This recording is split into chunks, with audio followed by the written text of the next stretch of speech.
ಸಂವಿಧಾನದ ರಚನೆಗೆ ಸಂಬಂಧಿಸಿದ ಪ್ರಮುಖ ಅಂಶಗಳು. ಸಂವಿಧಾನದ ರಚನೆಗೆ ಅವಕಾಶ 1946ರ ಕ್ಯಾಬಿನೆಟ್ ಆಯೋಗ.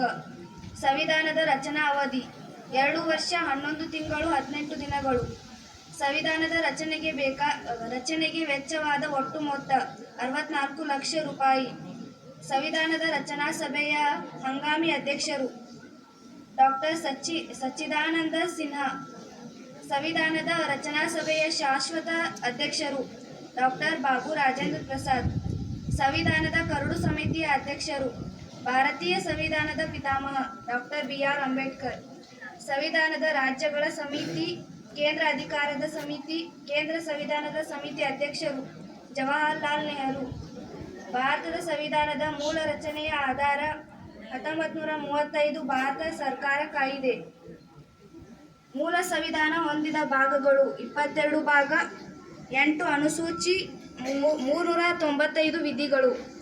ಪ್ರಸ್ತುತ ಸಂವಿಧಾನ ಹೊಂದಿರುವ ಭಾಗಗಳು 25 ಭಾಗ, 12 ಅನುಸೂಚಿ, 450ಕ್ಕೂ ಹೆಚ್ಚು ವಿಧಿಗಳು. ಸಂವಿಧಾನದ ಮೊದಲ ತಿದ್ದುಪಡಿ 1951 ಜೂನ್ 18. 122ನೇ ಸಂವಿಧಾನಾತ್ಮಕ ತಿದ್ದುಪಡಿ ಮಸೂದೆ 2014 ಅಂಗೀಕಾರವಾಗಿ 111ನೇ ತಿದ್ದುಪಡಿ 2016. ಇತ್ತೀಚೆಗೆ ಮಂಡನೆ ಸಂವಿಧಾನದ 123ನೇ ತಿದ್ದುಪಡಿ ಮಸೂದೆ ಮತ್ತು 102ನೇ ತಿದ್ದುಪಡಿ. ಸಂವಿಧಾನದ 124ನೇ ತಿದ್ದುಪಡಿ ಮಸೂದೆ ಮತ್ತು 103ನೇ ತಿದ್ದುಪಡಿ ಆರ್ಥಿಕವಾಗಿ ಹಿಂದುಳಿದವರಿಗೆ 10% ಮೀಸಲಾತಿ.